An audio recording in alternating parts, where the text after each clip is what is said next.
listening to CSC Talk Radio. This is Beth Ann. I've rewritten the Declaration of Independence. I tried to use as much as Thomas Jefferson's language as I possibly could to keep it in the spirit of independence. But it's obvious to me today that we're going through tyranny. And it's by those that we have elected to represent us that are dictating over us. So let's continue these grievances. Congress has made lawful the murder of the unborn and approved the barbaric act of abortion and evil selling of their humanity for profit. Congress blatantly denies God and moves against the religious freedoms of we the people. At every turn, Congress legislates against liberty of the people and for increased power of centralized government, making we the people dependent on government.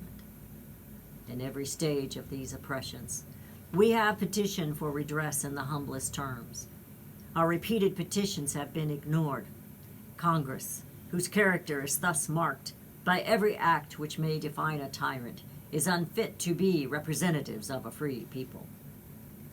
We the people of the United States of America therefore stand in agreement, appealing to the Supreme Judge of the world for rectitude for our intentions, due in the name and by authority of the good people of this republic, solemnly republish and declare that these United States are and of right ought to be free and independent states, that we are absolved of all laws, acts, and bills so legislated that do not agree with our contract constitution with the elected Congress, and for the support of this newly stated but continued Declaration of Independence with a firm reliance on the protection of divine providence, we pledge by the blood of our fathers, our lives, our fortunes, and our sacred honors.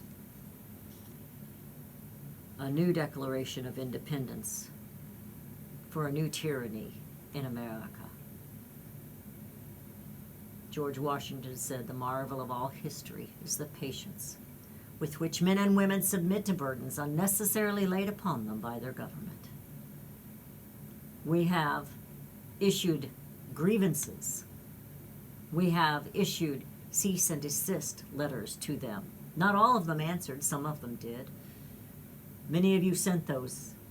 Would you sign this Declaration of Independence and send it? I will have it made available if you would like to do that. Put your John Hancock down. Make it big. See if they'll come after you.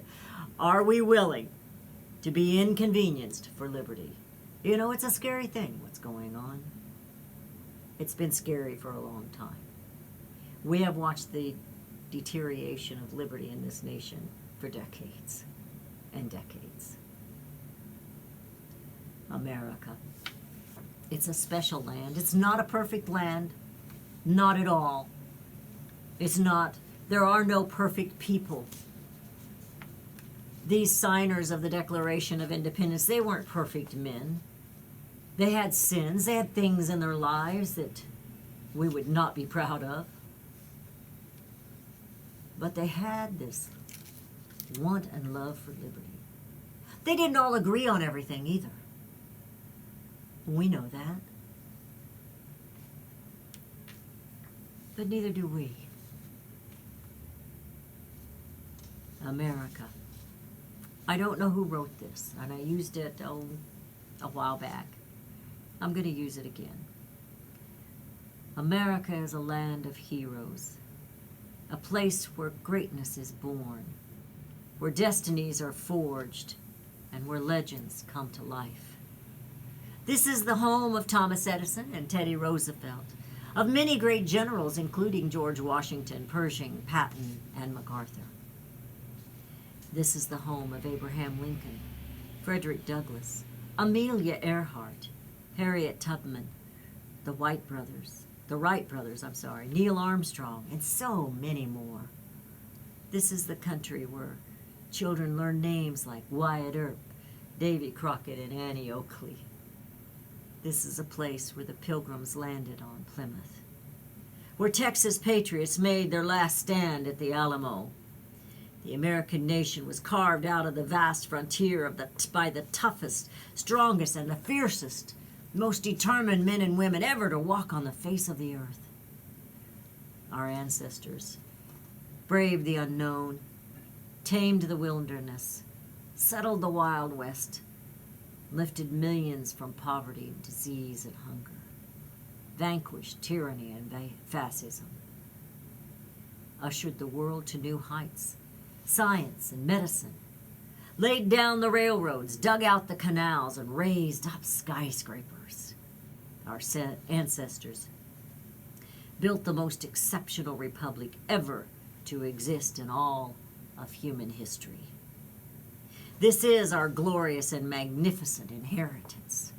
We are American. We are pioneers. We are the pathfinders. We settled the new world. We built the modern world. And we changed history forever by embracing the eternal truth that everyone's made equal by the hand of Almighty God. America is the place where anything can happen. America is the place where anyone can rise. And here, on this land, this soil, on this continent, the most incredible dreams come true. This nation is our canvas, and this country is our masterpiece. We look at tomorrow and we see unlimited frontiers just waiting to be explored. Our brightest discoveries are not yet known. Our most thrilling stories are not yet told. Our grandest journeys are not yet made. The American age, the American epic, the American adventure has only just begun. Our spirit is still young.